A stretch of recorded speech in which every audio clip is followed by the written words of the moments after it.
Hi guys! Nandito pala kami para ipapakita sa inyo ang iba't ibang uri ng indigenous games. Wait, ano pala yung indigenous games? Ang indigenous games ay ito yung mga sinaunang laro nga nilaro din namin noon. Tulad ng patintero, tumbang preso, buwan-buwan, Dr. Quack-Quack at iba pa. Ito din ang feeling na ang saya-saya nyo, makalimutan nyo ang oras, at hindi kayo makapakali kung hindi kayo makalaro sa isang araw. Kahit yung feeling na pawis ka na, marumi ka pa, at higit sa lahat, kahit nadapa ka na, nasaktan ka pa, bumabangon ka pa rin. Pero, bago natin simulan, pupunta muna tayo sa probinsya nila Eloy, sa Baybay City. Let's go! Let's go!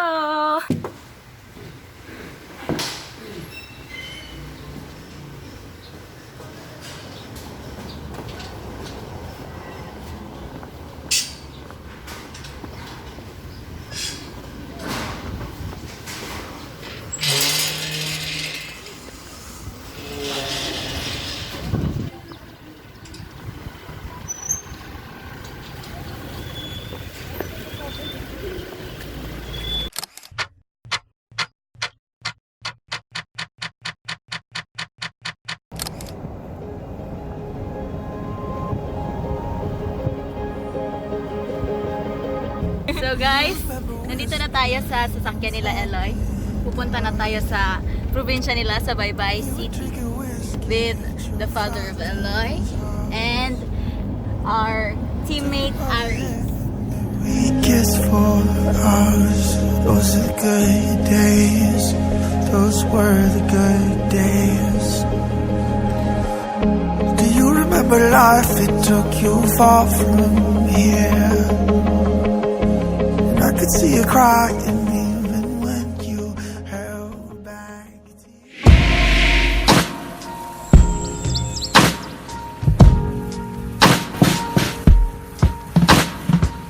Mayong adlaw ninyong tanan, we're here at Baybay City.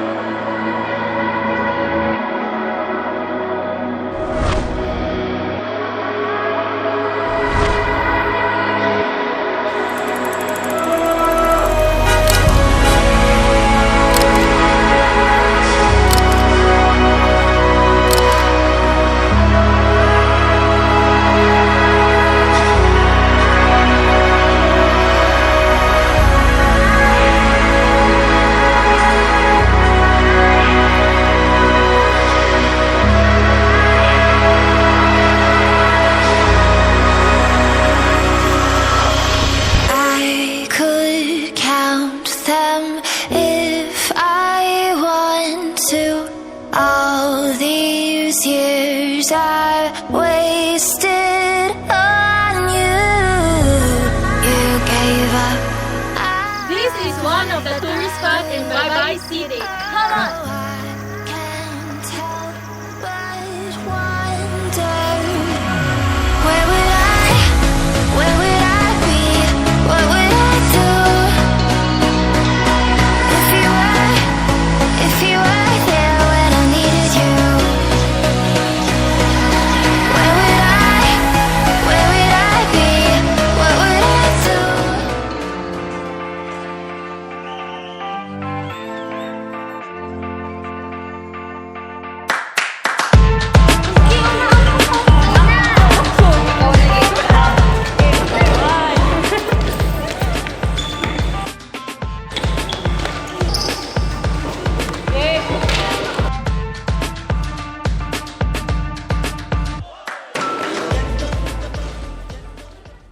How was your experience playing traditional games or indigenous games?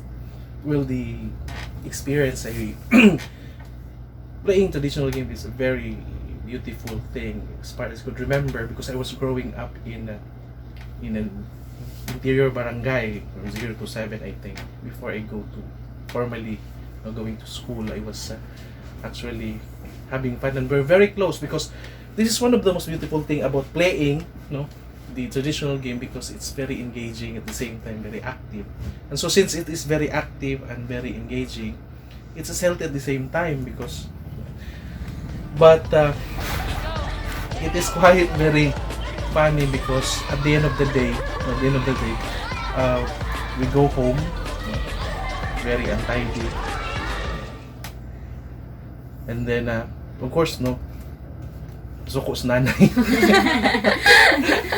So si nanay, mga buslot ang among shorts, no? Because one of the game that we really love to, maybe you haven't able to experience it, is gonna be tong magsakay mi og langkay sa coconut tree, and then we go up in that, and then we ride, no, going down.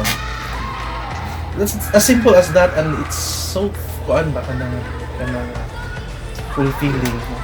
And at the same time we're enjoying it much, and it's a bonding time also because most of the people or most of my playmates are my cousins. So maybe the traditional game is also a kind of bonding for us. At the same time, it is also a value, no, that even until now, no, we actually miss those game. Compare it, no, compare it to the modern game, which you mean to be a digital based. Dako kayo og kalahian because such like Dota, no, you know Dota, you know also Mobile Legend, ML. You can play it alone, and it's not engaging. It's not also active. You can just play at your room while you are lying, and as much as there is a connection, and you can play, no, 24/7. You can play it 24/7. But sa traditional game, you cannot do it. No? Especially when our family or where I grow up, they are very traditional. No? Especially my grandmother. At 6, we should be around. Yeah. Wala mo sa kurente. No? Wala kurente all the time. So, not a certain duration of time, you know, we can play this kind of game. Okay, and then we become also aware sa surroundings, especially sa palibot. So when the moon is full, after our meal, no, sa kagabi, we go out and then we play, and we call it tubig or buwan-buwan at night time. Okay, so when the moon is full, so we are also at the same time. Traditional game also makes us aware of the surroundings, and that's a very beautiful experience that we have before when we were growing up. And I think wala na, even I visited the place, no, wala na, I did not observe, no, young people playing such traditional game.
will you compare modern and traditional game in terms of involvement and values?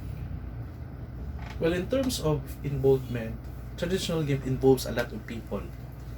It's very engaging. And as I said, it is also a bonding time. Traditional game, you cannot enjoy actually when you are alone playing the traditional game. Most of it. Kaya ang kasagalan ng mga traditional game involves a lot of individual.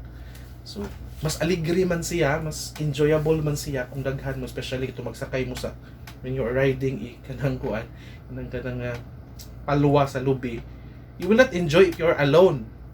No? Ang level sa enjoyment is different when you are kung daghan mo magsakay, no? It actually very risky at the same time. Very risky kay moabot ka sa piang with not know maghilantan mi gabi eh. At least So it because was fun. yeah, it was really kanang fun. And then the values at the same time is also there, present. Comparing it again to the modern time, it is computer based or digitally based. Lahi because traditional game would evoke a positive feelings. So you will go home, though tired, but you enjoy. And at the same time, healthy. Matulog ka. So the exercise at the same time is practical, but in a practical sense. Comparing it to the digital base as of this time, again it would unconsciously will isolate you, and then because you can play alone, and it evokes also negative feelings, especially when a slow connection of the internet, number one, that would trigger your emotion, bad emotion. And then number two, magsikag ka pilde, because and then it also at the same time it also kanang trigger and would inculcate unconsciously the sense of unhealthy competition, because you wanted to level up, man. In that game, you wanted to level up, you wanted to rank up in a way. So that then sometimes many young people of today like you, because those people who develop computer-based game are not just on the ordinary programmer, they are psychologists. They know how to they design those things to become very addictive in the part of you, because natural tendency of the human person is actually to level up. So we wanted to level up. So since the coping mechanism when you are not really good at school, and then you wanted to unconsciously makadevelop na nimo ari na lang ko mo pagawas sa akong in terms. So it is a conflict of two values, of a higher values, which is higher values to enjoy the game digital and preparing digital game, or to eat together with the family, diba?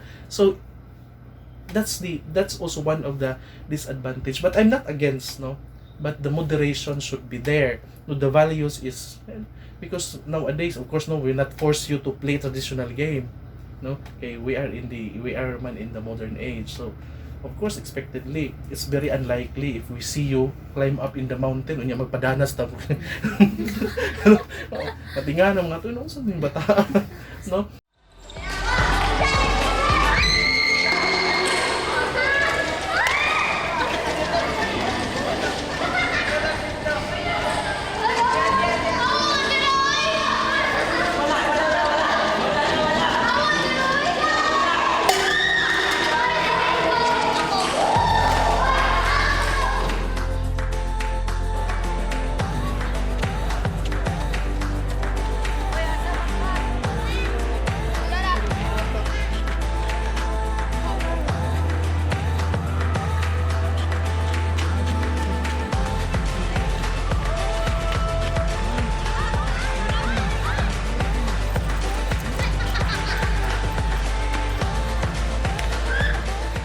those are things. So wala pa may computer sa una, wala pa may cellphone sa una, so of course we can devise it ourselves, like, but our comparison now is just on terms of the involvement, which is better, which is better. That's why many people would always miss those traditional games before. So ang ako lang is I hope that it would also be na by time you become a kuan in the future, you become a what is your course nga nang PED you are kuan ng education PE. So I hope that you would also somehow bring your students to play traditional games because besides less expensive. Yes. And then you become also very innovative and creative at the same time because you will make use of the resources that is around you. Di kinahanglan mo palit og thousands para ma-enjoy nimo ang cellphone. So you can just look around and then diba? So it's friendly to the environment at the same time. Kaya kanto panggamit kanto makita mo sa palibot and we become creative of how are we going to enjoy this thing. So bunga sa butuan, I don't know, you know what's butuan. Mo na himo mong ligid sa truck sa una. Na. So you become resourceful and creative at the same time. Karon all you have to do is to buy cellphone. Just download all of those things and play it alone. So there's a less level of involvement. So I think that's all siguro for Thank you. Thank you so much.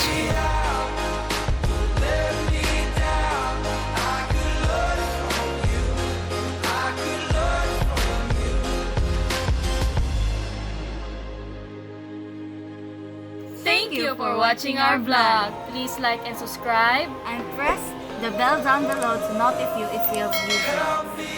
Eloy, And Anna, signing out. ciao. I could learn from